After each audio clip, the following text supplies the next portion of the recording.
தேவ பிரசனத்தை வரவேற்கத்தக்கதாய் நாம் யாவரும் ஒருமானப்பட்டவர்களா மனதார கர்த்தரை துதிக்கலாம். நன்றி ஆண்டவரே, நன்றி ஆண்டவரே, நன்றி ஆண்டவரே. கோடான கோடி ஸ்தோத்திரம், ஸ்தோத்திரம், ஸ்தோத்திரம் ஆண்டவர். நன்றி அப்பா, நன்றி அப்பா, நன்றி அப்பா, நன்றி. மண்டை தேவனே நான் சேரட்டும், சீலுவை சுமந்து நடப்பினும்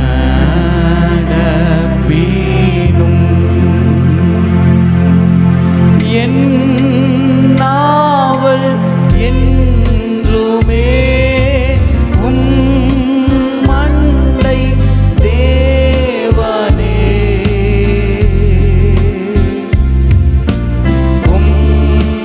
மண்டை தேவனே நான் சேரட்டும், தாசன் யாக்கோபை போல் காலத்தில் தீக்கற்று கல்லின் மேல் நான் துயில்கையில் ஏந்தன் கனாவிலே மண்டை தேவனே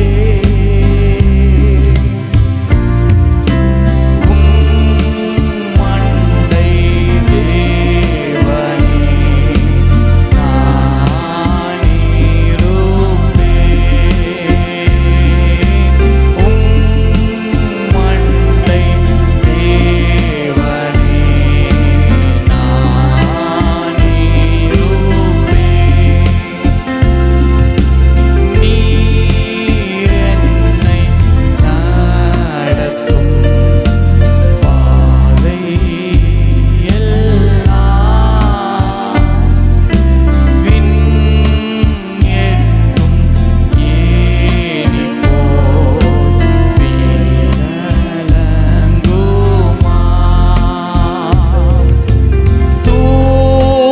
தூதரலை பாரே மண்டை தேவனே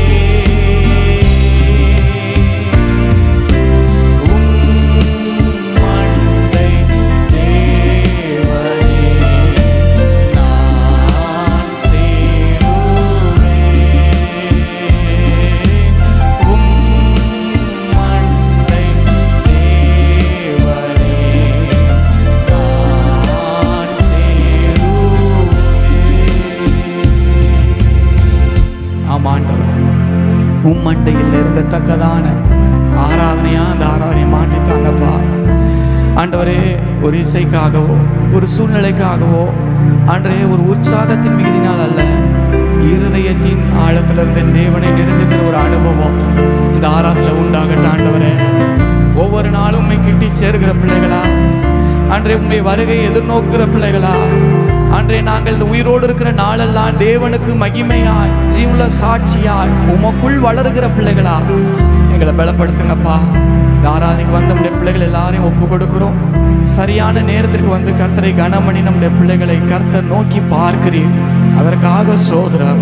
என்னை கனம் பண்ணுகிறேன், நான் கனம் பண்ணுவேன்னு சொன்னீங்களே ஆண்டவரே. உமக்குரிய கனத்தை செலுத்தி நம்முடைய பிள்ளைகளுக்கு உடைய கனத்துக்குரிய நன்மையான ஆசீர்வாதங்களை பரத்தின் தேவன் கட்டளையின்படியாய் நாங்கள் ஜெபிக்கிறோம். விசேஷ நன்மைகள், விசேஷ ஆசீர்வாதங்கள், விசேஷ கிருபைகள் உடைய பிள்ளைகளுடைய சிரசின் மேல் கடந்து வருவதாக. நன்மையான ஈவுகளை கட்டளையிடுகிற தேவன் வாழ்க்கையின் சகல காரியங்களை ஆஸ்வதிங்க. விசேஷமாய் வந்து கொண்டிருக்கிற பிள்ளைகள் ஒவ்வொருவருக்காக ஜெபிக்கிறோம். சரியான நேரத்துக்கு தேவ சமூகத்துக்கு வர கர்த்தர் கூட்டி சேர்ப்பீராக. நாங்கள் யாவரும் ஏகோபித்து உம்மை உயர்த்த, உம்மை மகிமைப்படுத்த இருதயம் சிந்தைகளை கர்த்தர் ஒருமுகப்படுத்துங்க. இந்த நாள் ஆராதனை இது ஆசீர்வாதமாய் கர்த்தருக்குள் நாங்கள் களி கூறுகிற ஆராதனையாய், பரிசுத்த ஆவியானவர் ஆண்டவரே நிறைவாய் எங்களை நடத்துகிற ஆராதனையாய் கர்த்தர் மாற்றி தரும்படி ஜெபிக்கிறோம். சமூகத்தில் எங்களை தாழ்த்துகிறோம். நீர் ஒருவரே மகிமைப்படுவீராக. சகல துதிக நம்மை மிமைக்கு நாங்கள் ஏறெடுக்கிறோம். இயேசுவின் மூலம் ஜெபிக்கிறோம் எங்கள் ஜீவனுள்ள நல்ல பிதாவே. ஆமேன், ஆமேன், ஆமேன். நல்ல கரங்களை தட்டி கர்த்தரை மகிமைப்படுத்தலாமா? தேவ பிரசன்னத்தில் நாம் அவர் அமர்ந்து கொள்ளலாம். கர்த்தர் நல்லவர், அவருடைய நாமம் மகிமைப்படுவதாக. வேதம் சொல்கிறபடி எங்கு 2-3 பேர் என் நாமத்தினால் கூடியிருக்கிறீர்களோ அவர்கள் மத்தியில் மெய்யாகவே இருக்கிறேன் ஆண்டவர் சொல்லியிருக்கிறார். எத்தனை பேர் தேவ பிரசன்னத்தின் நிறைவை நான் உணர்கிறேன்னு சொல்றவங்க கரங்களை உயர்த்தி சத்தமாக இல்லையா சொல்லாமா? இந்த புதிய மாதத்திலும் கூட கர்த்தர் நம் முன் சென்று நம்மை நடத்த வல்லவராக இருக்கிறார். அநேக தேவைகள் இருக்கலாம், அநேக காரியங்களை எதிர்நோக்கி நாம் காத்திருக்கலாம். இந்த புதிய கல்வி ஆண்டுக்குள்ளாய் பிள்ளைகள் கடந்து செல்கிற இந்த மாதத்தில் கூட கர்த்தர் இந்த மாதம் தொடர்ந்து இருக்கிற இந்த நாட்கள் அதை நன்மையானபடி கர்த்தர் நமக்கு ஆசீர்வதிப்பாராக. அல்லேலூயா. என் சமூகம் உனக்கு முன்பாக செல்லும், நான் உனக்கு இளைப்பாறுதலை கட்டளையிடுவேன்னு சொன்ன நல்ல ஆண்டவர்.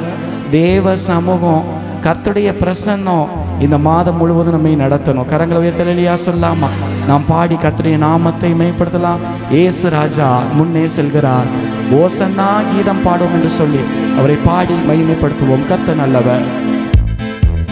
உற்சாகமாய் கரங்களை தட்டி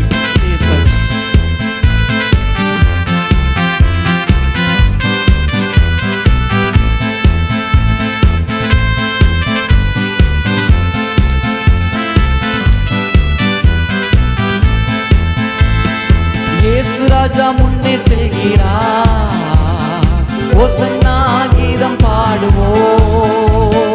இயேசு ராஜா முன்னே செல்கிறார், ஓசன்னா கீதம் பாடுவோம். வேகம் சென்றிடுவோம். ஓசன்னா ஜெயமே, ஓசன்னா ஜெயமே, ஓசன்னா ஜெயம் நமக்கே, ஓசன்னா ஜெயம் நமக்கே. இயேசு ராஜா முன்னே செல்கிறார், ஓசன்னா ஜெயம் நமக்கே. இயேசு ராஜா முன்னே செல்கிறார். சொல்லலாமா? ஓ அல்லேலூயா துதி மகிமை என்றும், அல்லேலூயா துதி மகிமை, அல்லேலூயா துதி மகிமை. சொல்லலாமா?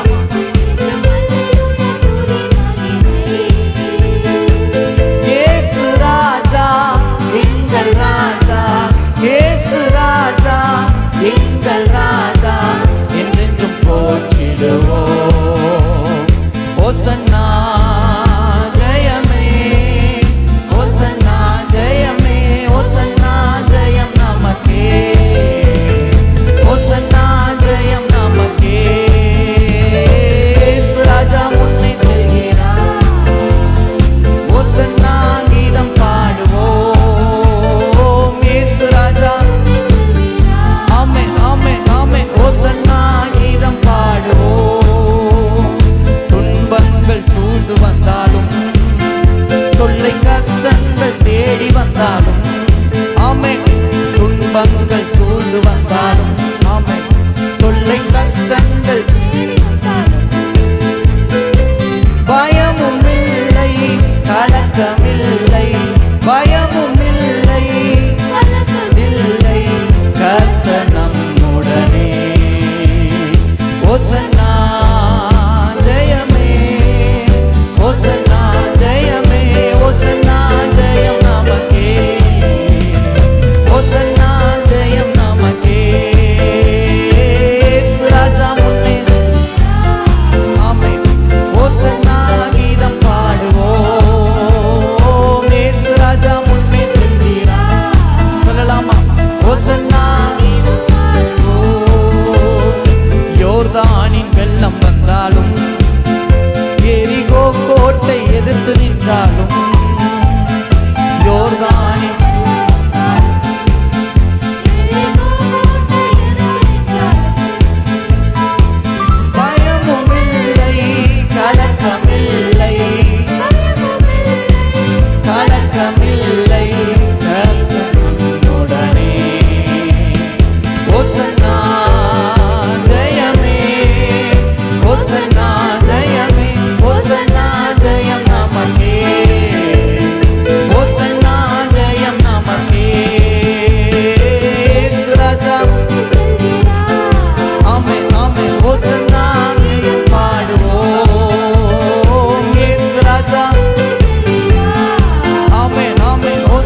எந்த ஸ்தானத்திலும் நான் வந்து ஆசீர்வதிப்பேன் என்று சொன்னவர், உள்ளத்தின் ஆழத்திலிருந்து அவரை பாடி உயர்த்தலாம். கர்த்தர் நல்லவர், உடைய நாமம் மகிமைப்படுவதாக.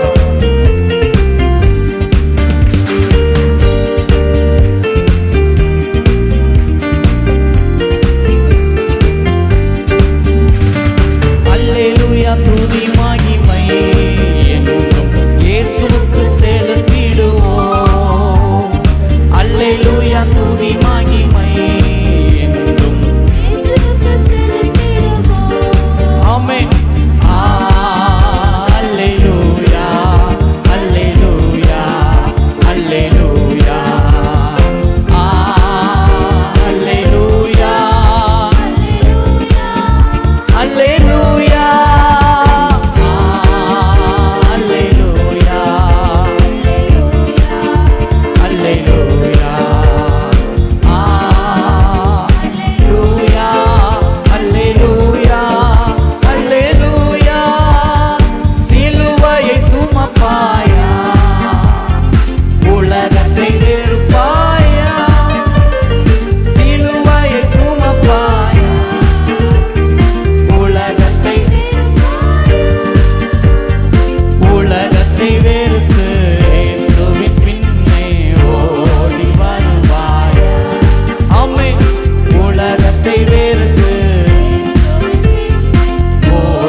கர்த்தரை துதிக்கலாம். நன்றி ஆண்டவரே, உமக்கே சோதரம், உமக்கே சோதரம், உமக்கே மகிமை என்று சொல்லி கண்ணில் மூடி கர்த்தரை துதிக்கலாம். நன்றி ஆண்டவரே, முழு பலத்தோடு, முழு பலத்தோடு, முழு பலத்தோடு வேதம் சொல்லுகிறபடி உன் தேவனாகிய கர்த்தரை உன் முழு இருதயத்தோடு, உன் முழு ஆத்மாவோடு, உன் முழு மனதோடு, உன் முழு சிந்தையோடு, உன் முழு பலத்தோடு அன்பு கூறுவாயாக.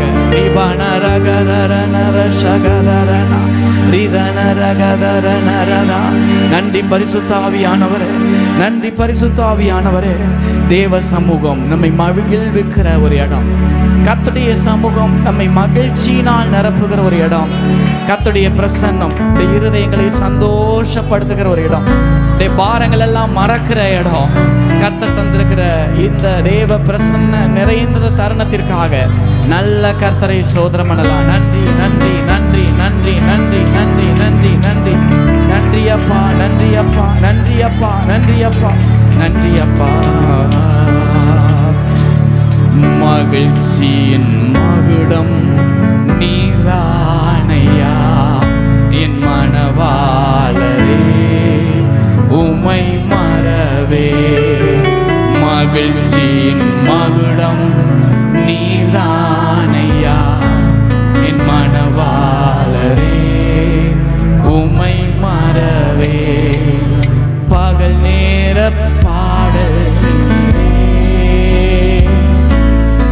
இரவெல்லாம் கனவு நீரே, மேலான சந்தோஷம் நீரே, நாளெல்லாம் உம்மை பாடுவே. மேலான சந்தோஷம் நீரே,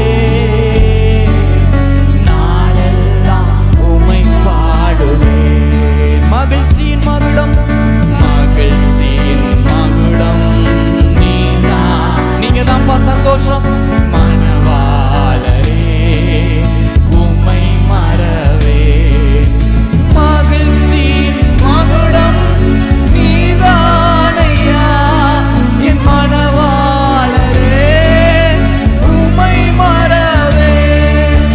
மகிழ்ச்சியின் மகுடம் நீதானையா. சொல்லலாமா? மனவாளரே மறவே. ஒரு விசையா மகிழ்ச்சியின் மகுடம் அப்பா, எங்களுக்கு நீங்க தான்ப்பா சந்தோஷம். இந்த உலகத்தின் பாரங்கள் எங்களை என்ன செய்யும்? மறவே. கவலைகள் பெருகி கலங்கும் போது மகிழ்விப்பி உம் அன்பினார். கவலைகள் பெருகி மகிழ்விப்பீரும் அன்பினார்.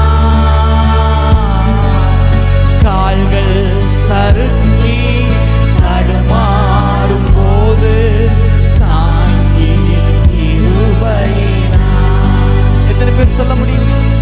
கால்கள் சறுக்கி தடுமாறும் போது தாங்கி இருபையினார்.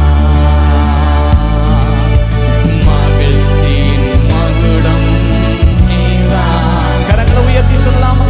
என் மனவா உம்மை மறவே. மகிழ்ச்சியின் மகுடம் நீதானையா என் மனவாளரே, உம்மை மறவே. மகிழ்ச்சியின் மகுடம் என் மனவாளரே, உம்மை மறவே. வாழ்க்கை நம்மை வாழ வைத்த ஆண்டவர், நமக்கு ஜீவனை தந்தவர். ஒரு நிமிஷம் நினைச்சு பாருங்க, அந்த ஆண்டவருடைய வாழ்க்கையில வந்து நம்மை சந்திக்காவிட்டால் இந்த வாழ்க்கை என்னைக்கோ அழிஞ்சிருக்கும். இந்த உலகத்தை நாம் உயிருள்ளவர்களாய் நாம் இந்த நாட்கள் இருக்கிறது போல இருக்க முடியாது. நமக்காக ஜீவனை தந்தவர், நம்மை வாழ வைத்த அன்புள்ள தெய்வம். அவர் நமக்கு தந்திருக்கிற இந்த வாழ்வுக்காக நன்றின்னு சொல்லலாம். எத்தனையோ பேர் நேற்று இருந்தவங்க இன்னைக்கு இல்லை, இந்த நாள்ல இருக்கிறவங்க நாளைக்கு இருப்பாங்கன்ற நிச்சயம் இல்லை. வேதம் சொல்லுகிறது, சுவாசம் உள்ள யாவும் கர்த்தரை துதிப்பதாக.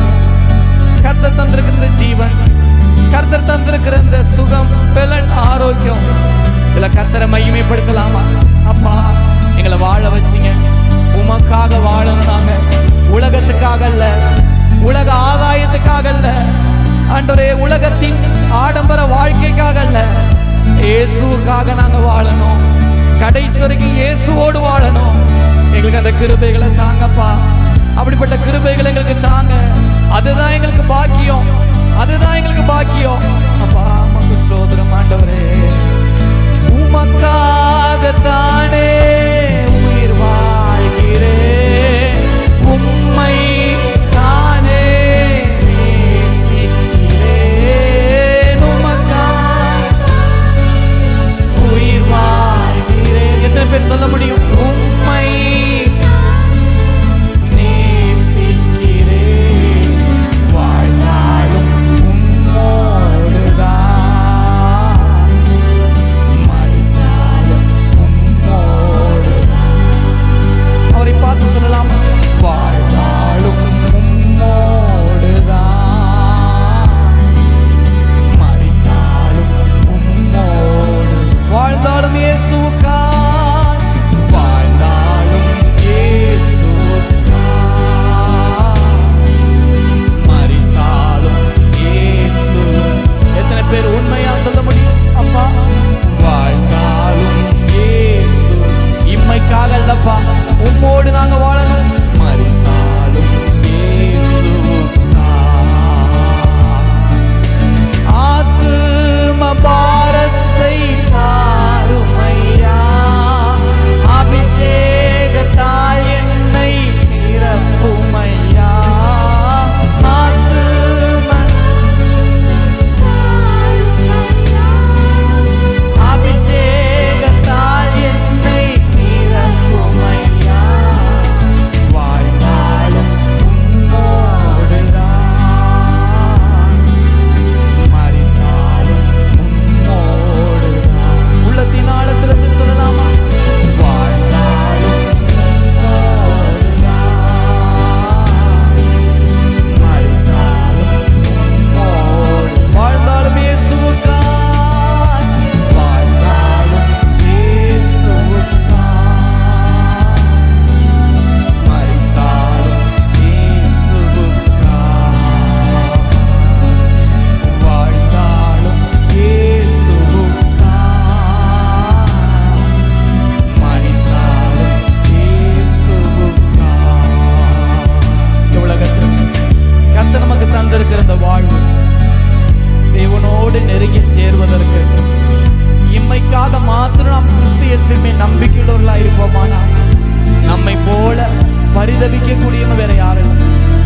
நம்மை நித்திய வரையிலும் கொண்டு சேர்க்கிற நல்ல ஆண்டவர், இந்த அன்பின் கரத்துக்குள்ளாக அர்ப்பணி. ஆண்டவரே, ஒவ்வொரு நாளும் உம்மை நெருங்கணும், ஒவ்வொரு நாளும் உம்மை கிட்டி சேரணும்.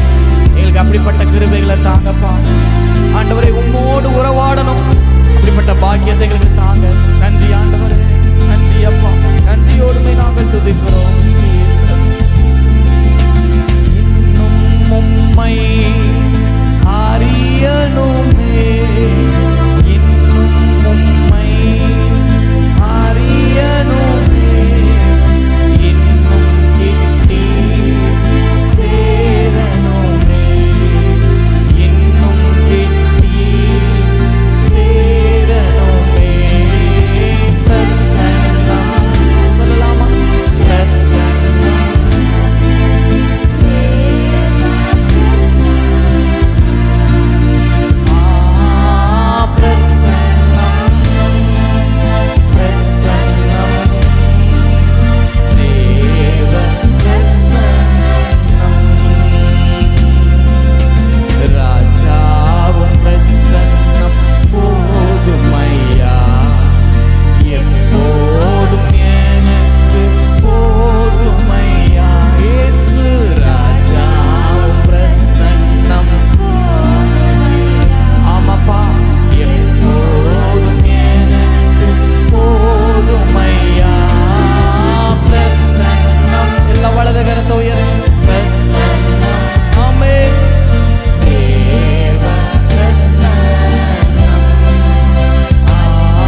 எங்களை மறுரூபப்படுத்துகிறதற்காக சோதரம்.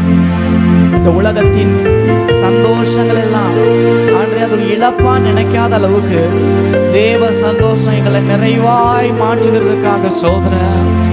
ஆண்டவரே நீர் தருகிற இன்பத்திற்காக சோதரம், நீர் தருகிற நிறைவுக்காக சோதரம், நீர் தருகிற ஆசீர்வாதங்களுக்காக சோதரம். ஆண்டவரே எங்களுக்கு நீங்க போதுமான தேவன், கடைசி வரை எங்களை நடத்துகிறவர், கைவிடாமல் எங்களை காக்கிறவர், எங்களோடு கூட இருக்கிற அன்பின் கரத்துக்காக சோதரம். ஆண்டவரே நன்றி அப்பா, நன்றி அப்பா, நன்றி அப்பா, நன்றி அப்பா.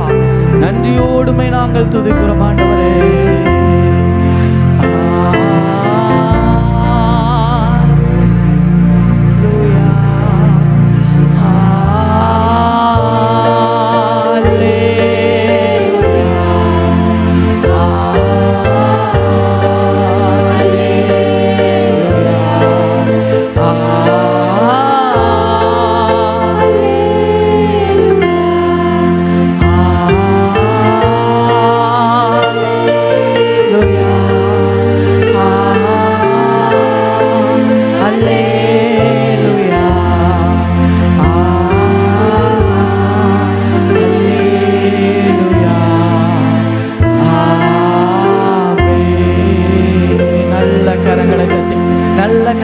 கர்த்தரை மகிமைப்படுத்தலாமா? நன்றி நன்றி நன்றி பரிசுத்த ஆவியானவர், நன்றி பரிசுத்த ஆவியானவரே. உடைய பிரசன்னத்திற்காக, உடைய மகிமைக்காக நாங்கள் துதிக்கிறோம்.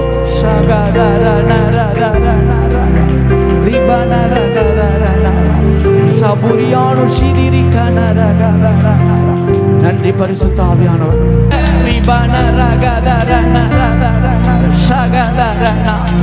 அவர் நமக்கு பயமுள்ள ஆவியை தராமல் பலமும் அன்பும் தெளிந்த புத்தியுள்ள ஆவியை தருகிறார். ஆவியான உதவியோடு கூட அவருடைய ஊழியத்தை செய்ய தேவன் நம்மை பலப்படுத்துவாராக. அன்று அப்போஸ்தலருடைய வாயின் அவர் இருந்து வெளிப்பட்டது போல பேசுகிறது நீங்கள் அல்ல, உங்களுக்குள் இருக்கிற பரிசுத்த ஆவியானவரே பேசுவார். சுவிசேஷ வார்த்தைகளை பேசுவார். மற்றவர்களுக்கு என்பதாய் சரியான வார்த்தைகளை பேச நம்முடைய நாவை பழக்குவிக்கிற ஆவியான அபிஷேகம் நமக்குள் இருந்து செயல்படுவதாக. நன்றி நன்றி நன்றி அப்பா, நன்றி அப்பா, நன்றி அப்பா. பிரசன்னம் பிரசன்னம் தேவ பிரசன்னம், பிரசன்னம் சொல்லலாமா?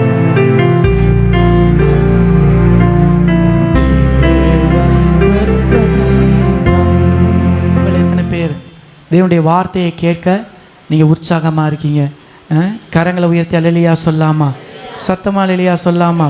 கர்த்தர் நல்லவர். நம் கண்களை மூடி ஜெபித்து தேவ வார்த்தைக்கு நேராய் நாம் கடந்து செல்லலாம். சர்வ வல்லமையுள்ள தேவனே, எங்கள் நல்ல பிதாவே, தர்மையான வேலைகளுடைய சமூகத்தில் எங்களை தாழ்த்துகிறோம். ஆண்டரே, எங்களால் ஏதாகிலும் செய்யக்கூடும் என்று சொல்வதற்கு நாங்கள் எங்களாலே தகுதியானவர்கள் அல்லப்பா. எங்கள் தகுதி தேவனால் உண்டாயிருக்கிற இந்த வார்த்தையின்படி அடியனை தகுதிப்படுத்துங்க. கர்த்தர் தந்த அந்த ஊழியத்தை நிறைவேற்ற அடியனை மறைத்து நீங்கள் வெளிப்படுங்க. வந்திருக்கிற நம்முடைய பிள்ளைகளுக்கு தேவையான வார்த்தை, உயிர்ப்பிக்கிற வார்த்தை, ஆவிக்குரிய காரியங்களை கட்டி எழுப்புகிற வார்த்தை, இன்னும் ஆசுவாத பாதையினராய் நடத்துகிற வார்த்தை, நித்திய ஆசுவாதங்களுக்குள்ளாய் கொண்டு சேர்க்கிற வார்த்தை வெளிப்படும்படி ஜெபிக்கிறோம். எங்கள் எல்லாரோடும் கூட நீங்கள் பேசுங்கப்பா. நாங்கள் எல்லாரும் கேட்க காத்திருக்கிறோம். இந்த சமூகத்தில் எங்களை தாழ்த்துக்கிறோம். இயேசு மூலம் ஜெபிக்கிறோம் எங்கள் ஜீவனுள்ள நல்ல பிதாவே. ஆமேன் ஆமேன் ஆமேன். அல்லேலூயா. பிரசங்கியின் புஸ்தகம் 2ஆம் அதிகாரம் 26ஆம் வசனம். பிரசங்கியின் புஸ்தகம் 2ஆம் அதிகாரம் 26ஆம் வசனம். தேவன் தமது பார்வைக்கு நல்லவனாய் இருக்கிறவனுக்கு ஞானத்தையும் அறிவையும் இன்பத்தையும் அளிக்கிறார். ஞானத்தையும் அறிவையும் இன்பத்தையும் அளிக்கிறார். இங்கு சொல்லப்பட்டிருக்கிறது, தேவன் தமது பார்வைக்கு நல்லவனாய் இருக்கிறவனுக்கு. யார் மனுஷர் பார்வைக்கல்ல, தேவன் பார்வைக்கு நல்லவர்களாய் இருக்கிறவர்களுக்கு, உத்தமர்களாய் நடக்கிறவர்களுக்கு, உண்மையுள்ளவர்களாய் வாழ்கிறவர்களுக்கு கர்த்தர் ஞானம், அறிவு, இன்பம், இது மூணுமே கிட்டத்தட்ட ஞானம் உள்ளவன் சந்தோஷமாக இருப்பான், பிறருக்கும் சந்தோஷமான வாழ்க்கையை கொடுப்பான். ஞானம் உள்ள ஒரு இடத்துல அறிவு வெளிப்படும். அப்படி எல்லாமே சேர்ந்த ஒரு பிளஸ்ஸிங் தான். அது யாருக்கு கர்த்தர் ஞானத்தை தருகிறாரா? அவர் பார்வைக்கு தேவனுக்கு முன்பதாய் நல்லவர்களாய் நடக்கிறவர்களுக்கு கர்த்தர் இந்த ஆசீர்வாதத்தை தருகிறார். இன்றைக்கு கூட இந்த மாதத்தில் கர்த்தர் நமக்கும் ஞானம், அறிவு, இன்பத்தை நம்ம எல்லாருக்கும் கர்த்தர் தர பிரியப்படுகிறார். உங்களை எத்தனை பேர் பெற்றுக்கொள்ள விரும்புகிறீங்க? கரங்களை உயர்த்த இல்லையா சொல்லுங்கள், சத்தமாக இல்லையா சொல்லாமா? தானியேலின் புஸ்தகம் 12ஆம் அதிகாரம் 3ஆம் வசனம் சொல்கிறது, ஞானவான்கள் ஆகாய மண்டலத்தின் ஒளியை போலவும். அடுத்ததாக அங்கே சொல்லப்பட்டிருக்குது, அதை வாசிங்க பார்க்கலாம். தானியேலின் புஸ்தகம் 12ஆம் அதிகாரம் 3ஆம் வசனத்தை வாசிங்க. ஞானவான்கள் ஆகாய மண்டலத்தின் ஒளியை போலவும், ஆகாய மண்டலத்தின் ஒளியை போலவும் அநேகரை நீதிக்கு உட்படுத்துகிறவர்கள் நட்சத்திரங்களை போலவும் என்றென்றைக்கும் உள்ள சதா காலங்களிலும் பிரகாசிப்பார்கள். நம்ம எல்லாருக்கும் பிரகாசமான வாழ்க்கை அது எல்லாத்துக்கும் பிடிக்கும். எதிர்காலம் ரொம்ப பிரகாசமாக இருக்க போதுமா அப்படின்னு சொன்னால் நம்மளுக்கு எப்படி இருக்கும்? சந்தோஷமாக இருக்கும். நீ கண்டிப்பாக லைஃப்பில் நீ ஷைன் பண்ணுவ. நீ என்ன பண்ணுவ? ஃப்யூச்சரில் நீ கண்டிப்பாக ஷைன் பண்ணுவ. ஷைன்னா என்ன? அதான் பிரகாசம். அப்போ ஒரு நல்ல ஒரு பிரகாசம் உள்ள வாழ்க்கை உண்டாவதற்கு அடிப்படையாக என்ன இருக்கா? ஞானம். ஞானவான்கள் ஆகாய மண்டலத்தில் ஒளியை போல என்றென்றைக்கும் சதா காலங்கள்லையும் பிரகாசிக்கத்தக்கதா கர்த்தர் அவங்களுடைய வாழ்க்கையை பிரகாசிக்க பண்ணுகிறார். கரங்களை உயர்த்த இல்லையா சொல்லாமா? இன்றைக்கி இப்படிப்பட்ட ஆசீர்வாதம் நம்மேல், நம்முடைய பிள்ளைகள் மேல், நம்முடைய பிள்ளைகளின் பிள்ளைகள் மேல், நம்முடைய சந்ததியின் மேல் உண்டாகணும். எத்தனை பேர் விரும்புகிறீங்க? கரங்களை உயர்த்த இல்லையா சொல்லாமா? நம்ம ஜெபம் பண்ணோம், எங்கள் பிள்ளைகளுக்கு அப்படிப்பட்ட ஞானவான்களாக எங்கள் பிள்ளைகளை மாற்றுங்க. என்னுடைய பேர பிள்ளைகளை ஞானமுள்ளவர்களாக நீங்கள் மாற்றுங்க. அவங்க அந்த உலகத்தில் பிரகாசிக்கணும். தேவ மகிமையை அந்த உலகத்துக்கு வெளிப்படுத்துகிறவங்களா மாற்றுங்க ஆண்டவரே அப்படின்னு நம்ம ஜெபம் பண்ணும்போது நிச்சயமாய் கர்த்தர் அதை கேட்பார். கரங்கள் வீழ்த்த இல்லையா சொல்லாமா? அந்த ரீதியில் ஞானம், அறிவு, இன்பத்தை அளிக்கிற ஆண்டவர் பிரகாசம் உள்ள வாழ்க்கையை நமக்கு தர காத்திருக்கிறார். இதற்கு அடிப்படையாக இருக்கிற ஞானத்தை நாம் பெற்றுக்கொள்ள வேண்டும். ஞானம் என்றால் என்ன? ஞானம் என்றால் என்ன அப்படின்னா, அது தேவனிடத்திலிருந்து வருகிற விசேஷமான ஒரு ஆசீர்வாதம். அதை பெற்ற ஒரு நபர் தன்னுடைய வாழ்க்கையை எப்படி வெற்றிகரமாய் கொண்டு போக முடியும், எப்படி செயல்படுத்தலாம் என்பதற்கான சகலவிதமான அறிவு, புத்தி, யுக்தி எல்லாம் அதுக்குள்ளார அடங்கியிருக்கும். இந்த ஞானத்துக்குள் விவேகம், புத்தி, அறிவு, யுக்தி, ஒரு காரியத்தை செய்வதற்கு எப்படி செய்யலாம் என்கிற யுக்தி, இது அத்தனையும் உட்படுத்தினது தான் ஞானம். ஞானமும் தேவன் அருளுகிற ஞானமும் பிசாசு அருளுகிற பேய்த்தனத்துக்கு அடுத்த ஞானமும் கிட்டத்தட்ட ஒரே மாதிரி தெரியலாம். அதை ரொம்ப டிஃப்ரென்ஸ் படுத்தி நம்ம பார்க்கணும். தேவன் அருளுகிற ஞானத்தில் சுயநலம் மாத்திரம் இருக்காது, அதில் பிறர் நலமும் தேவ மகிமையும் சார்ந்ததாக இருக்கும். பிசாசு தருகிற ஞானம், அதுக்கு பேர் என்ன சொன்னால் தந்திரம். இந்த தந்திரத்தில் என்ன இருக்குன்னா, தான் மட்டும் வாழ வேண்டும் என்கிற சுயநலமும், பிறர் பாதிக்கப்படுவதற்கு ஏதுவான அந்த தீமையும். தேவன் அருளுகிற ஞானத்துக்குள் பரிசுத்த பாதை, தேவ நடத்துதல் இருக்கும். ஆனால் பிசாசு தருகிற ஞானத்தில் தேவனுடைய அந்த நடத்துதல், கர்த்தருடைய வார்த்தையின் விதிமீறலும் நியம மீறுதலும், அங்கு பரிசுத்த குலைச்சலும் இருக்கும். இன்றைக்கி நமக்கு எப்படிப்பட்ட காரியம் வேணும்னா, தேவன் அருளுகிற ஞானம் நமக்கு வேணும். கரங்களை உயர்த்த இல்லையா சொல்லாமா? சத்தமாக இல்லையா சொல்லாமா? அப்படி பார்க்குறோம். இந்த ஞானம் நமக்கு அநேக ஆசீர்வாதங்கள் உள்ளார வச்சுருக்கு. இந்த ஞானம் என்கிற ஒரு பிளஸ்ஸிங்குள்ளார நிறைய ஆசீர்வாதங்கள் உண்டு, நிறைய மேன்மைகள் உண்டு.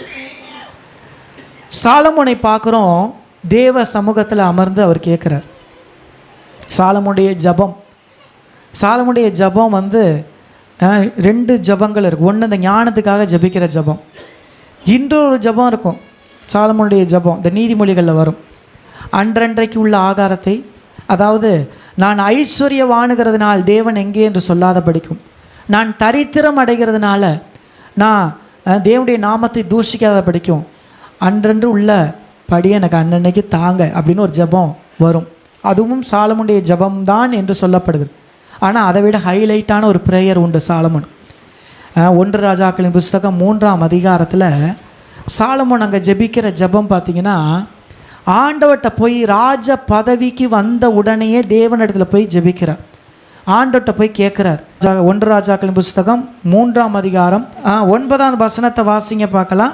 ஆகையால் உமது ஜனங்களை நியாயம் விசாரிக்கவும் நன்மை தீமை இன்னதென்று வகையறுக்கவும் அடியேனுக்கு ஞானமுள்ள இருதயத்தை தந்தருளும். ஞானமுள்ள இருதயத்தை தந்தருளும். ஏராளமாய் இருக்கிற இந்த உமது ஜனங்களை நியாயம் விசாரிக்க யாராலே ஆகும் என்றான். யாராலே ஆகும், அதனால எனக்கு ஞானத்தை தாங்கப்பான்னு கேட்கிறார். இந்த ஜெபத்தை செய்த உடன் ஆண்டவர் பேசுகிற வார்த்தையை பாருங்க, வாசிங்க. உன் வார்த்தைகளின்படி செய்தேன், ஞானமும் உணர்வும் உள்ள இருதயத்தை உனக்கு தந்தேன். ஞானமும் உணர்வும் உள்ள இருதயத்தை உனக்கு தந்தேன்.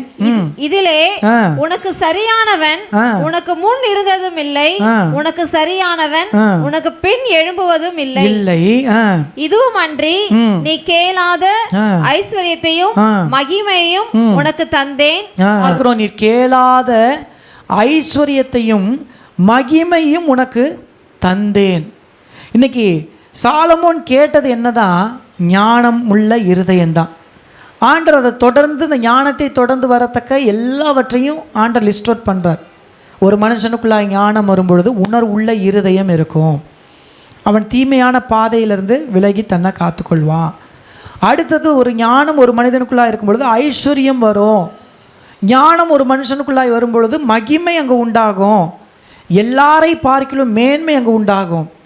இதையே இன்னும் அதிகமாக விளக்கத்தக்கதாக 2 நாளாகமத்தின் புஸ்தகம் 1ஆம் அதிகாரம் 12வது வசனத்தில் அங்கே அழகாக எக்ஸ்பிளைன் பண்ணப்பட்டிருக்கும். ஞானத்தையும் விவேகத்தையும் அப்படின்னு சொல்லி அங்கே ஆண்டவர் தருகிற அந்த லிஸ்ட் அவுட், அதை வாசிங்க. 2 நாளாகமத்தின் புஸ்தகம் 1ஆம் அதிகாரம் 12வது வசனத்தை வாசிங்க பார்க்கலாம். ஞானமும் விவேகமும் தந்திருக்கிறதும் அல்லாமல் உனக்கு முன்னிருந்த ராஜாக்களுக்காகிலும் உனக்கு பின் இருக்கும் ராஜாக்களுக்காகிலும் இல்லாத ஐஸ்வர்யத்தையும் சம்பத்தையும் கனத்தையும் உனக்கு தருவேன். கனத்தையும் உனக்கு நான் தருவேன். தேவனுடைய ஞானம் நமக்கு வந்துட்டா இதெல்லாம் தானா பின்னாடி என்ன பண்ணிரும்? வந்துடும். இன்னைக்கு ஆண்டவர் இப்படிப்பட்ட விசேஷ ஞானம் சாலமோனுக்குள்ளாய் கர்த்தர் தந்தது ஞானத்துடைய ஆசீர்வாதம் அப்படியே நடக்குது. எப்படி நடக்குதுன்னா, அவர் விவேகமாய் ஞானமாய் வழக்குகளை தீர்க்கதை பார்த்து ஜனங்கள் அவருக்கு முன்பதாய் பயப்படத்தக்கதா கர்த்தர் அவருக்கு அப்படிப்பட்ட விசேஷ ஞானத்தை தரார். 1 ராஜாக்களின் புஸ்தகம் 3ஆம் அதிகாரம் 28வது வசனத்தில் அழகாக சொல்லப்பட்டிருக்கதை வாசிங்க பார்க்கலாம். 1 ராஜாக்கள் 3:28 வாசிங்க. ராஜா தீர்த்த இந்த நியாயத்தை இஸ்ரவேலர் எல்லாரும் கேள்விப்பட்டு நியாயம் விசாரிக்கிறதற்கு தேவன் அருளின ஞானம் ராஜாவுக்கு உண்டென்று கண்டு அவனுக்கு பயந்தார்கள். இன்னைக்கு தேவன் அருளுகிற ஞானம் ஒரு மனுஷனுக்குள்ளா இருக்கும் பொழுது நாம் எதற்கும் பயப்படுகிறமே அல்ல, நம்மை கண்டு பிறர் பயப்படத்தக்கதா கர்த்தர் நம்மை உயர்த்தி வைப்பார். அடுத்ததாக பார்க்குறோம், அதே 1 ராஜாக்களின் புஸ்தகம் 4ஆம் அதிகாரம் 34ஆம் வசனம் சொல்லுகிறது, அதை வாசிங்க பார்க்கலாம். சாலமோனின் ஞானத்தை குறித்து கேள்விப்பட்ட பூமியின் சகல ராஜாக்களிடத்திலும் இருந்து நானா ஜாதியான ஜனங்களும் எல்லா வகையான ஜனங்களும் அவருடைய ஞானத்தை கேட்கிறதற்கு வந்தார்கள். உயர்ந்த மனுஷங்கள்லாம் சாலமோனுடைய ஞானத்தை கேட்கறதுக்காக தேடி வராங்க. சாலமோனுக்குள்ளாக இருந்த ஞானம் உயர்ந்த மக்கள் எல்லாம் அவரை தேடி வர அளவுக்கு கர்த்தர் அந்த அளவுக்கு வச்சிருந்தார். இதில் சேபாவின் ராஜஸ்திரீ அந்த அம்மா அந்த நாட்டுடைய இளவரசி. அந்த தேசத்துலேருந்து அந்த அம்மா என்ன பண்ணுறாங்க, சாலமோனை தேடி வராங்க. 1 ராஜாக்கள் 10ஆம் அதிகாரம் 4 முதல் வாசிங்க. சேபாவின் ராஜஸ்திரீ சாலமோனுடைய சகல ஞானத்தையும் அவன் கட்டின அரண்மனையையும் அவன் பந்தியின் போஜன பதார்த்தங்களையும் அவன் ஊழியக்காரரின் வீடுகளையும் அவன் உத்தியோகஸ்தரின் வரிசையையும் அவர்கள் வஸ்திரங்களையும் அவனுடைய பான பாத்திரக்காரரையும் அவன் கர்த்தருடைய ஆலயத்திற்குள் பிரவேசிக்கும் நடை மண்டபத்தையும் கண்டபோது அவள் ஆச்சரியத்தால் பிரம்ம பிடிச்ச மாதிரி ஆயிடுச்சு அந்த அம்மா. பிரம்மை கொண்டு ராஜாவை நோக்கி, உம்முடைய வர்த்தமானங்களையும் உம்முடைய ஞானத்தையும் குறித்து நான் என் தேசத்திலே கேட்ட செய்தி மெய்யாயிற்று. நான் வந்து அதை என் கண்களால் காணும் மட்டும் அந்த வார்த்தைகளை நான் நம்பவில்லை. அந்த வார்த்தை நான் நம்பல. இவைகளில் பாதியாகிலும் எனக்கு அறிவிக்கப்படவில்லை என்று காண்கிறேன். நான் கேள்விப்பட்டது பாதிதான், அந்த பாதி கூட எனக்கு சொல்லலை. இங்கே வந்து பார்த்தா அதை விட எப்படி இருக்குது, என்ன பிரம்மாண்டமாக இருக்குது அரண்மனை. அந்த அம்மா அப்படியே என்ன ஆயிடுச்சு, பிரமிச்சு போயிடுச்சு. அந்த அளவுக்கு ஒரு வேற்று தேசத்துடைய ராணியை வந்து பிரமிச்சு போகிற அளவுக்கு கர்த்தர் ஒரு மேன்மையான காரியத்தில் வைத்தார். அவனுடைய ஐஸ்வர்யம், அவனுடைய அந்த ஒழுங்குகள், சாலமோனுடைய ஞானம் இன்றைக்கும் சரித்திரங்களில் இடம்பெறுகிற அளவுக்கு அது பேர் பெற்றதாக இருக்குது. முத சேருக்கு கை உள்ள ஒரு சேர் வைக்கணுன்றதை கண்டுபிடிச்சது சாலமோன் தான். இப்படி கையை வைக்கிறது மாதிரி அதுக்கு என்ன வரணும், இதெல்லாம் வந்து நம்ம பைபிள் அல்ல, சரித்திரங்களில் இடம்பெற்றிருக்கு. இந்த ராஜாவின் காலத்தில் இந்த ராஜா தான் இதெல்லாம் கண்டுபிடிச்சார். நிறைய விஷயங்கள் அதெல்லாம் பார்க்கும்போது ஃபர்ஸ்ட் டைம் இவ்வளோ பெஸ்ட்டாக இருக்கு அப்படின்னு ஆச்சரியப்படுற அளவுக்கு. இயேசுவே சாலமோனுடைய உடுத்தின வஸ்திரத்தை கம்பேர் பண்ணி சொல்கிற அளவுக்கு அப்போ எப்படி இருந்திருக்கும். எல்லாத்துலேயும் மோர் தென் டாப், எல்லாத்துலேயும் நல்ல ஒரு நிலைமையில் கர்த்தர் என்ன பண்ணி வச்சுருந்தார், சாலமோனை கர்த்தர் வைத்திருந்தார். அங்கே பார்க்குறோம், அவள் கண்டு ஆச்சரியப்பட்டு, நான் கேள்விப்பட்டது பாதி அளவு கூட இல்லை, இங்கே வந்து பிரமிச்சு போயிட்டேன். தொடர்ந்து வாசிங்க. நான் கேள்விப்பட்ட பிரஸ்தாபத்தை பார்க்கிலும் உம்முடைய ஞானமும் செல்வமும், உம்முடைய ஞானம் இன்னொரு சைடு செல்வம் அதிகமாக இருக்குது, கொட்டி கிடக்கு. இன்றைக்கி தேவன் அருளுகிற ஞானம் அதை நம்ம பிடிச்சிட்டோம்னா மற்றதெல்லாம் நமக்கு காலு கீழே வந்துடும். கரங்களை உயர்த்த இல்லையா சொல்லாமா? அதே போல் 1 ராஜாக்கள் 10:24 பார்க்குறோம், அவருடைய முக தரிசனத்தை காணணும் அப்படின்னு பல தேசங்கள்லேருந்து ஆட்கள் வந்தாங்க. ஐயோ அந்த முகத்தையாவது பார்த்துருவோம்பா. அவருடைய ஞானத்தின் அடிப்படையில் வந்த மேன்மைகள் இதெல்லாம் பார்க்குறோம். இன்றைக்கி நம்முடைய வாழ்க்கையிலும் கூட தேவன் அருகிற ஞானத்தை நம்ம பெற்றுட்டோம்னா இதெல்லாம் நமக்கு தானாக வருமா வராதா? நம்புறீங்களா நம்பலையா? கரங்களை உயர்த்த இல்லையா சொல்லுங்கள். நம்ம பிள்ளைகளுக்குள்ளாக அப்படிப்பட்ட ஞானம் கர்த்தர் மேன்மையான ஸ்தானங்களில் நம்ம பிள்ளைங்க சொன்ன உடனே, பாஸ்டர் நீங்கள் என்ன கேட்டீங்க, வாங்க உங்களுக்கு அப்பாயின்மெண்ட்டே இல்லை, நேராக வாங்க, அவர் உள்ளார அனுப்புங்க அப்படின்னு சொல்கிற நிலைமை பிள்ளைங்க உயர்ந்திருந்தால் எப்படி இருக்கும்? கரங்களை உயர்த்த இல்லையா சொல்லுங்கள், சத்தமாக இல்லையா சொல்லுங்கள். கர்த்தர் அப்படிப்பட்ட ரீதியில் ஞானம் என்கிற ஒன்றுக்குள்ளாய் தேவன் வைத்திருக்க இவ்வளோ மேன்மையான ஆசீர்வாதங்களை பார்க்கும்போது உங்களுக்கு எத்தனை பேர்த்துக்கு இந்த ஞானம் எனக்கு வேணும் அப்படின்னு சொல்கிறவங்க கரங்களை உயர்த்தி அல்லையா சொல்லுங்கள், சத்தமாக அல்லையா சொல்லுங்கள். வேதம் சொல்லுகிறது, கர்த்தர் ஞானத்தை தருகிறார், அவர் வாயினின்று அறிவும் புத்தியும் வரும். நீதிமொழிகள் 2:6 நம்ம பார்க்குறோம். கர்த்தர் தருகிற இந்த ஞானத்தை நான் பெற்றுக்கணும். இந்த ஞானத்தை என்ன செய்யணும், நான் பெற்றுக்கணும். அதுக்கு நான் என்ன செய்யணும் பாஸ்டர்? இன்றைக்கி நான் இந்த ஞானத்தை பெற்றுக்கணும். இப்படிப்பட்ட ஞானம் நமக்குள்ளார வந்துட்டா யோசிச்சு சிலர் இப்பயே கற்பனை பண்ணி பார்த்துட்ருக்கீங்கன்னு நினைக்கிறேன். ஞானம் வந்துட்டால் நம்ம எப்படி இருப்போம், என்ன காரில் வந்து இறங்குவோம்? கரங்களை உயர்த்தி அல்லையா சொல்லுங்கள். அப்படி ஒரு ஞானத்தை கர்த்தர் நமக்கு தந்துட்டா எப்படி பாஸ்டர் நினைக்கவே சந்தோஷமாக இருக்குது. இந்த ஞானத்தை எப்படி பெறுவது? முதலாவது பார்த்தீங்கன்னா, இந்த ஞானத்தை பெறுவதற்கு சாலமோன் செய்த ஃபர்ஸ்ட் என்ன தெரியுமா? தேவனை நோக்கி என்ன பண்ணார்? ஜெபம் பண்ணார், எனக்கு ஞானத்தை தார். இன்றைக்கி ஆண்டவர்கிட்ட கேட்கணும். யாக்கோபு எழுதின நிருபம் 1 அதிகாரம் 5ஆம் வசனம் சொல்கிறது, உங்களில் ஒருவன் ஞானத்தில் குறைவுள்ளவனாக இருந்தால் சம்பூர்ணமாய் கொடுக்கிறவனும் ஒருவனையும் கடிந்து கொள்ளாதவருமாகிய தேவனிடத்தில் கேட்க கடவன், அப்பொழுது அவனுக்கு கொடுக்கப்படும். இன்றைக்கி தேவன் அவருக்காக அவருடைய சமூகத்தில் அவருடைய பிள்ளையாய் நாம் உரிமையோடு கேட்கும் பொழுது கர்த்தர் நமக்கு தருகிறார். கேட்கிற எவனும் பெற்றுக்கொள்கிறான் வார்த்தையின்படியா ஞானத்தை குறித்து கேட்க சொல்லியே வேதம் என்ன செய்கிறது சொல்லுகிறது. முதலாவது உங்களுடைய நீங்கள் ஒவ்வொரு நாளும் தேவ சமூகத்தில் அமரும் பொழுது ஞானத்தை கேட்டு விரும்பி ஜெபம். கரங்களை உயர்த்தி அல்லேலூயா சொல்லுங்கள். கர்த்தாவே எனக்கு ஞானத்தை தாரும். உங்கள் பிள்ளைங்களை ப்ளஸ் பண்ணி ஜெபிக்கும் பொழுது என்ன பண்ணு, எங்கள் பிள்ளைகளுக்கு ஞானத்தை தாங்கப்பா, எங்கள் பிள்ளைகளுக்கு என்ன தாங்க, ஞானத்தை தாங்க. ரெண்டாவது என்ன பண்ணுன்னா, கேட்குறதோடு மட்டும் இல்லை, கர்த்தரை கனம் பண்ணுகிறலாம் நீங்கள் இருக்கணும். உங்களுடைய எல்லா செயல்பாட்டிலும் ஆண்டவரை முன் வச்சு நீங்கள் ஆரம்பிக்கணும். ஆண்டவரே இந்த வேலை செய்கிறேன், எனக்கு எந்த அளவுக்கு செய்வேன்னு எனக்கு தெரியாது, ஏசப்பா உங்களை முன் வச்சு செய்கிறேன், எனக்கு உதவி செய்யுங்க. அது என்ன வேலையாக படிப்பாக இருந்தாலும் சரி, புக்கை எடுத்தோன்னே என்னது, ஒரு ஜெபம், ஒரு ஷார்ட் ப்ரேயர், தேவனை முன்னிறுத்தி ஆண்டவரே இதை படிக்கத்தக்க ஞானத்தை எனக்கு தாங்கப்பா, நீங்கள் எனக்கு முன்னின்று உதவி செய்யுங்கன்னு ஒரு ஜெபத்தை ஆண்டவரை கனம் பண்ணி கர்த்தரை கனம் பண்ணி உங்களுடைய காரியங்கள் நீங்கள் செய்து பாருங்கள், அதில் ஞானம் வெளிப்படும். சில வேலைகளை ஸ்தோத்திரம்னு சொல்லி ஜெபம் பண்ணி செஞ்சு பாருங்களேன். அப்படி உண்மை.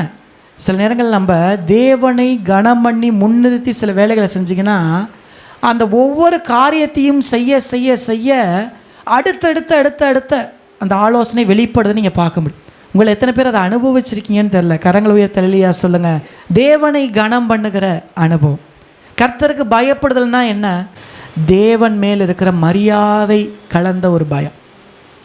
உலகத்தின் இன்றைக்கும் உங்களுக்கு படிப்பு சொல்லி தந்த டீச்சர் முன்னாடி உங்களை கொண்டு போய் நிப்பாட்டினா இப்போயும் எப்படி, டீச்சர் குட் மார்னிங் டீச்சர் அப்படின்னு கை கட்டிடுவீங்க. காரணம் ஏன்? நீங்கள் படித்த ஸ்கூலுக்குள்ளார கூட்டிகிட்டு போனால் இப்போயுமே ஒரு பயம் என்ன இருக்கும், ஐயோ நான் படித்த ஸ்கூலு, அவ்வளோ ஒரு பயம் உள்ளத்துக்குள்ளார இருக்கும். உணர்ந்துருக்கீங்களா? எத்தனை பேர் உணர்ந்துருக்கீங்க? அது என்னன்னு கேட்டால், இப்போ போகிறதுனால இவ்வளோ நாள் எங்கள் ஸ்கூலுக்கு வராமல் எங்கே போனேன், இழுத்துட்டு போய் யாரும் உட்கார வைக்க போகிறதில்ல, அடிக்க போகிறதில்ல, ஆனால் ஒரு மரியாதை கலந்த ஒரு பயம். இது போல தான் ரெஸ்பெக்ட், ஆண்டவர் மேலே இருக்கிற மரியாதை கனம். என் ஆண்டவரை முன்னிறுத்தி நான் செய்யணும். யாரெல்லாம் கர்த்தரை கனம் பண்ணுறீங்களோ உங்களுடைய காரியங்களில் ஞானம் வெளிப்பட்டு கொண்டே இருக்கும். ஜெபம் பண்ணுறது மட்டும் இல்லை, எல்லாவற்றிலும் கர்த்தரை கனம் பண்ணுங்க. யோபுவின் புஸ்தகம் 28ஆம் அதிகாரம் 28ஆம் வசனம் சொல்லுகிறது. யோபு 28:28 ஆண்டவருக்கு பயப்படுகிறதே ஞானம். அதை வாசிங்க பார்க்கலாம். மனுஷனை நோக்கி இதோ ஆண்டவருக்கு பயப்படுவதே ஞானம், ஆண்டவருக்கு பயப்படுவதே ஞானம், பொல்லாப்பை விட்டு விலகுவதே புத்தி, பொல்லாப்பை விட்டு விலகுவதே புத்தி. கர்த்தரை கனம் பண்ணணும், தீமைக்கு விலகணும். நமக்கு வேதம் ஒரு ஞானத்தை போதிக்கிற ஒரு புத்தகம். இதுக்குள்ளார சகல ஞானமும் அடங்கி இருக்குது. அப்போ கர்த்தருக்கு பயப்படுகிற, கர்த்தரை கனம் பண்ணுகிறேன்னு சொல்கிற ஒரு மனுஷன் கர்த்தருடைய வார்த்தைக்கு என்ன செய்யணும்? செவி கொடுக்குறவங்களா இருக்கணும். அவருடைய வார்த்தையை கனம் பண்ணணும். இன்றைக்கி உங்களுக்குள்ளா ஆண்டரை கனம் பண்ணுற பிள்ளைகளாக இருந்தீங்கன்னா கர்த்தருடைய வசனத்தை நீங்கள் என்ன செய்யணும்? அதை அப்படி கை கொள்கிறவங்களா இருக்கும்.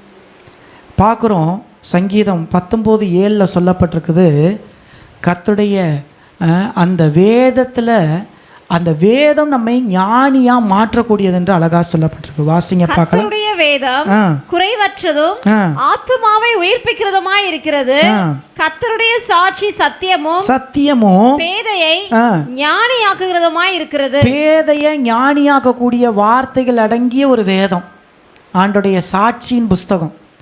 இன்னைக்கு இது அந்த அளவுக்கு நம்மளை மாற்றுது. அப்போ இந்த வேதத்தை கர்த்தரை கனம் பண்ணுறோன்னா இந்த வேதத்துக்கு முக்கியத்துவம். பைபிளை நீங்கள் நிறையா படிச்சிங்கனாலே நீங்கள் சூப்பராக ஞானவான்களாக கர்த்தரவங்களை விளங்க பண்ண முடியும். இது ரெண்டாவது ஸ்டெப். ஆண்டவர்கிட்ட கேளுங்க. ஃபஸ்ட்டு ஜெபம். ரெண்டாவது பைபிளை நீங்கள் ரொம்ப படிச்சுக்கிட்டே இருங்களேன். அதில் உள்ள காரியத்தை உள்வாங்கிக்கிட்டே இருங்க, அப்சர்வ் பண்ணிக்கிட்டே இருங்க. உங்களுக்குள்ளார விசேஷ ஞானம் வந்துடும். ரொம்ப திறமைசாலியாக நீங்கள் மாறிடுவீங்க. கரங்களை உயர்த்தி அல்லேலூயா சொல்லாமா? காரணம் இது அவ்வளோ ஞானத்தை நமக்கு கொடுக்கக்கூடிய ஒரு புத்தகம். அப்போ அதை தான் வேதம் சொல்லுகிறது. சங்கீதம் 111:10 கூட பார்க்குறோம். வாசிங்க பார்க்கலாம். 111:10 வேகமாக. கர்த்தருக்கு பயப்படுதலே ஞானத்தின் ஆரம்பம். அவருடைய கற்பனையின்படி செய்கிற யாவருக்கும், அவருடைய கற்பனைகளின்படி செய்கிற யாவருக்கும் நற்புத்தி உண்டுங்க. பார்க்குறோம். அப்போ ஆண்டருடைய அந்த ஞானத்தை நாம் பெற்றுக்கொள்ள வேத வசனமும் அதில் முக்கிய பங்கு இருக்கு. அப்போ கர்த்தரை கனமண்ணுகள் மேல் விளங்குகிற ஞானம், கர்த்தருடைய வார்த்தையும் உள்வாங்கத்தக்கதாக நம்மை மாற்றிக்கொள்ளணும். ஃபர்ஸ்ட்டு சொன்னோம் ஆண்டோட்ட கேளுங்க ஞானம் கிடைக்கும். ரெண்டாவது சொன்னோம் கர்த்தரை கனம் பண்ணுங்க, அப்போ உங்களுக்கு ஞானம் என்ன செய்யும்? கிடைக்கும். மூன்றாவது ஞானத்தை பெற்றுக்கொள்ள என்ன தெரியுமா? தேவனுடைய சத்தியத்தில் நிலை நிற்க வேண்டியது அவசியம். நம்ம அவ்வப்போது விட்டு விட்டு விலகிற நிலைமையில் உங்கள் ஞானம் நிலைத்திருக்க, ஞானம் பெருக ஆண்டுடைய சத்தியத்தில் நீங்கள் என்ன செய்யணும்? நிலை நிற்கணும். கரங்களை உயர்த்தல் இல்லையா சொல்லாமா? ஞானத்தை பெற முதலாவது கேளுங்க, ஜெபம் பண்ணுங்க. ரெண்டாவது கர்த்தரை கனம் பண்ணுங்க. மூணாவது சத்தியத்தில் நிலை நின்று நீதிமானாக வாழுங்க. நாலாவது, இதோட முடியுது, நாலாவது முக்கியமான ஒரு பாயிண்ட் என்னன்னு கேட்டால், நீதிமொழி 11:30 சொல்லப்பட்டிருக்கு, ஆத்துமாக்களை ஆதாயப்படுத்துகிறவன், ஆதாயம் செய்கிறவன் ஞானம் உள்ளவன். அதை வாசிங்க. நீதிமானுடைய பலன் ஜீவ விருட்சம், ஆத்துமாக்களை ஆதாயப்படுத்தி கொள்கிறவன், ஆத்துமாக்களை ஆதாயப்படுத்தி கொள்ளுகிறவன் ஞானமுள்ளவன். இது இன்னும் சொல்லப்போனால் அந்த மூலப்பாத்தை பார்த்தோம்னா அழகாக சொல்லப்பட்டிருக்கு, ஞானம் உள்ளவன் எவனோ அவன் ஆத்துமாக்களை ஆதாயப்படுத்துவான். இன்னும் சொல்லப்போனால் ஆத்துமாக்களை ஆதாயப்படுத்துகிறவனுக்குள் தேவன் ஞானத்தை தருகிறார் என்று கூட சொல்லும். நீங்கள் வேதத்தில் எப்படி வேணாலும் அலசி பாருங்களேன்.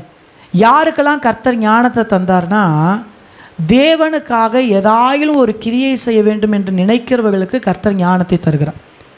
மோசையின் தலைமையின் கீழிருந்து யோசுவாவுக்கு ஒரு பொறுப்பு வருது. தேவனுக்காக நான் கிரியை செய்ய ஒப்பு கொடுக்குற யோசுவா மேலே கை வச்சு ஜெபம் பண்ணும் பொழுது ஞானத்தின் ஆவியானவர் அவன் மேல் வந்து இறங்குகிறார் என்று சொல்லி உபாகமத்தின் புஸ்தகம் 34:9 பார்க்குறோம். இது மாத்திரமல்ல, வேதத்தில் இந்த ஆசரிப்பு கூடார பணி, இந்த ஆசானுடைய வஸ்திரத்தை செய்யத்தக்க நபர்கள் ஞானம் உள்ளவர்களாய் கர்த்தர் அங்கு வைத்திருக்கிறார். ஆசரிப்பு கூடாரத்தின் சகல விதமான வேலைகளையும் செய்ய தன்னை விட்டு கொடுத்த பெசலையேல், அவன் மேல் ஞானமுள்ள அந்த தேவ ஆவியானவர் அவன் மேல் இறங்கி வருகிறதை வேதம் அழகாய் சொல்கிறது. யாத்ராமத்தின் புஸ்தகம் 31:1-5 வரைக்கும் பார்க்க முடியும். அப்படி விசேஷித்த ஞானங்கள் எல்லாம் எங்கே வெளிப்படுதுன்னா, ஆண்டவருக்காக நான் எதாயிலும் செய்யணும், தேவனுக்காக நான் கிரியை செய்யணும், தேவனுக்காக ஊழியம் செய்கிற ஒவ்வொரு மனுஷனுக்குள்ளார ஒரு விசேஷ ஞானம் வெளிப்படும். என்னுடைய வாழ்க்கையில் நான் ஊழியம் செய்ய ஆரம்பித்ததுலேருந்து தான் நான் இந்த அளவுக்கு ஏதோ பேசுகிறேன், இந்த அளவுக்கு நான் உங்கள் முன்னாடி பயன்படுறேன். எனக்கு பெரிய அளவில் நான் பணம் கட்டி பெரிய கீபோர்ட் கிளாஸ்க்கெலாம் போகலை. இந்த அளவுக்கு நான் வாசிக்கிறேன்னா இது முழுக்க முழுக்க கர்த்தர் தந்த ஞானம்தான். ஆண்டவரே, உமக்காக நான் செய்யணும், இப்படி ஊழியத்தை நிறைவேற்றணும், எனக்கு கிருபை தாங்க. பெரிய ப்ரொஃபஷ்னலாகவே பெரிய சிங்கர்லாம் கிடையாது, ஒன்றுமே இல்லை. தேவனுக்காக செய்யணும்னு நினைக்க சிறப்பானதை கர்த்தர் தருகிறார்.